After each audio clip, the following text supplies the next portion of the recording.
You can't see it, you can't smell it, but it's actually all around us, and it's at the heart of our climate crisis. CO2 is a gas made up of 3 parts, or atoms, 1 carbon and 2 oxygen. Its full name, carbon dioxide. It occurs naturally in our atmosphere, and it's a vital part of life on Earth.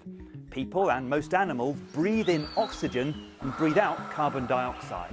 Plants use CO2 to help them grow.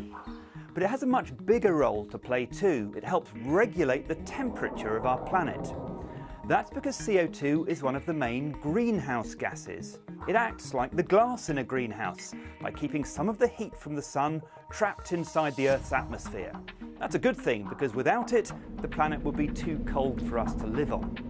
But the natural world works on an incredibly delicate balance, and human activity, especially over the last 50 years, has increased the amount of CO2 in the atmosphere. Too much of the sun's heat is getting trapped, and our planet is getting hotter. So where's all this extra CO2 coming from? In short, it's from modern life. Factories, cars, aeroplanes, large-scale agriculture. They all use what we call fossil fuels: oil, coal and gas. Now, over hundreds of millions of years, the remains of plants and animals, which are full of carbon, have been buried under the surface of the Earth. Some fossils eventually turn into fossil fuels. So when we burn them, all the carbon which has been stored up over an incredibly long period of time gets released really quickly as CO2. It's still only a tiny percentage of all the air around us though, just over 0.04%.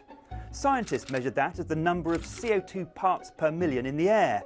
In January 2020, it was an average of 413.4 parts per million.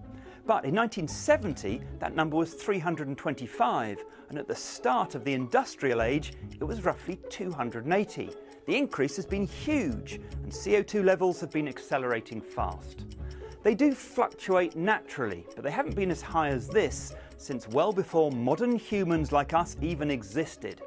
In fact, experts reckon the last time there was this much CO2 in the atmosphere was probably more than 3 million years ago, when sea levels were 15 to 25 metres higher.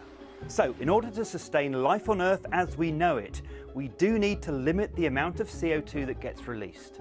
And that's why the climate change debate has become so urgent.